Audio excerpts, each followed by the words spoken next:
Walter Amita has a question I think is really profound and really on topic and really important. He says, I'm a refugee from Cuba and I don't want to kick the ladder down for anyone else, but these Syrian refugees are moved like cattle. How do we know they even want to come here like previous refugees such as my family that wanted to prosper in a new land? Is there a difference? This is a profound point. It's a profound point. These two terms are not, this is not an ironclad definition. I'm just going to use it as a shorthand. So let's just say there's a difference between a refugee and an immigrant. And let's say that the difference is that a refugee is running here from someplace else and an immigrant is running here to come here. This is a fundamental problem. When a person, and I don't care. I don't care. I would rather have a country that is 100% black, that we're American patriots, than this country that we have right now where half of the country hates this country. It's got nothing to do with race. It's got nothing to do with ethnic origin. It's got nothing to do with religion. If you want to come to this country and you obey the laws and you stand in line, you do that, you're an American. You're as American as I am. You're as American as anybody is. That's my core belief. That's my religious belief. I believe in this. I think it's noble and I think it's good.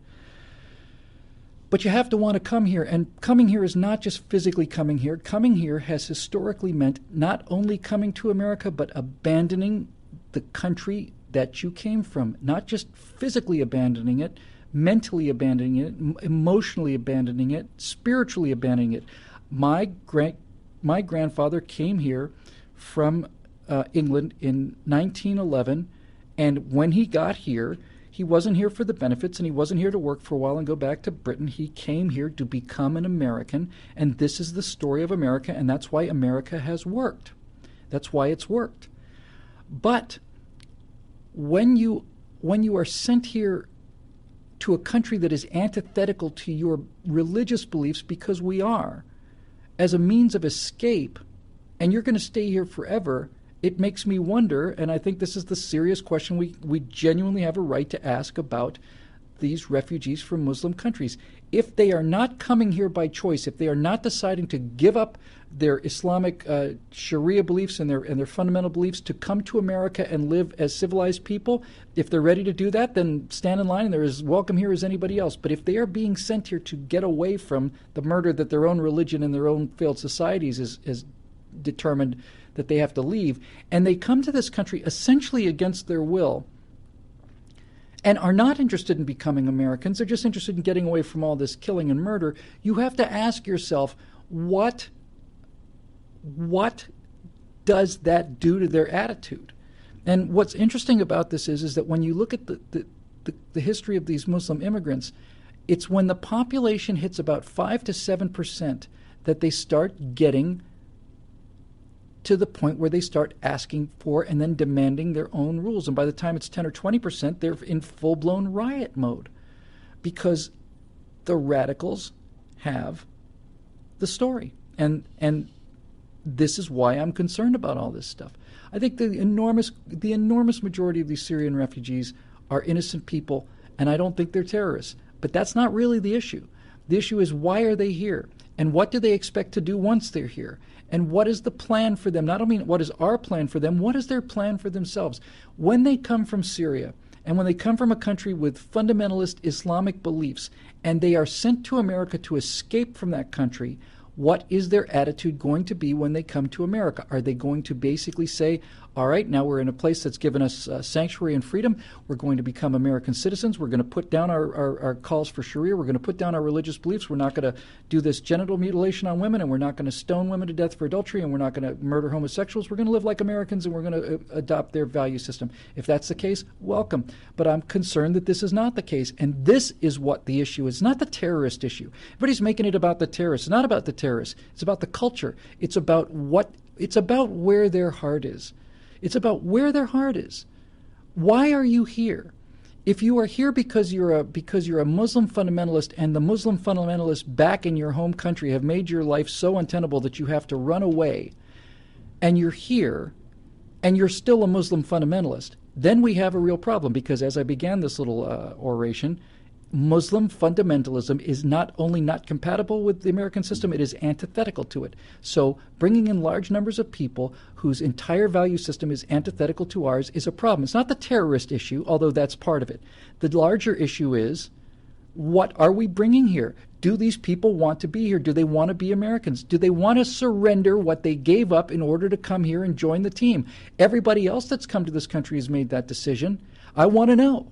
I want to know. And I think instead of these Muslims constantly protesting that we're questioning their loyalty, I wouldn't mind seeing a few displays of loyalty, frankly.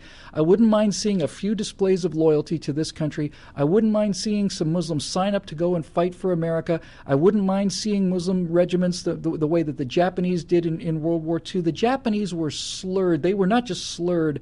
They were hated in this country. They were intimidated. They were put into concentration camps by Franklin Delano Roosevelt. And instead of complaining about it and saying, how dare you question my patriotism, what the Japanese did in World War II, Japanese Americans, was they enlisted in the army. They wouldn't send them to the Pacific because they'd likely be killed by our own guys. They went to Europe, and the Japanese units served with the distinction that is above and beyond the call of the regular honest-to-God heroism that all the rest of these people showed. They served this country with incredible passion and heroism because they had something to prove, and what they had to prove was they're Americans and not Japanese. And I don't see any of that from these moderate Muslims in this country. None. I don't see any. One voice will stand up, and then they're probably threatened with death. You know, you're either complicit in your own destruction or you're not. You either stand for this country or you don't. Right? Period. I want to know, it's not a question of whether these people are terrorists. The question is, what values are they bringing to this country, and whether they plan to give up those values that they were born with to adopt our values, or whether they mean to keep them. If they mean to keep them, and if they mean to keep them and expand them, then they don't belong here, and they need to go. Because I am not going to watch this country become an Islamic state. I'm not. And by the way, next time you hear these progressives talking about how hate-filled you are, you know, and how awful, what a racist you are, just ask them this. You get into this argument about Islam. Just say this: why on earth do you hate women and homosexuals so much? What is the matter with you? How sick and evil are you?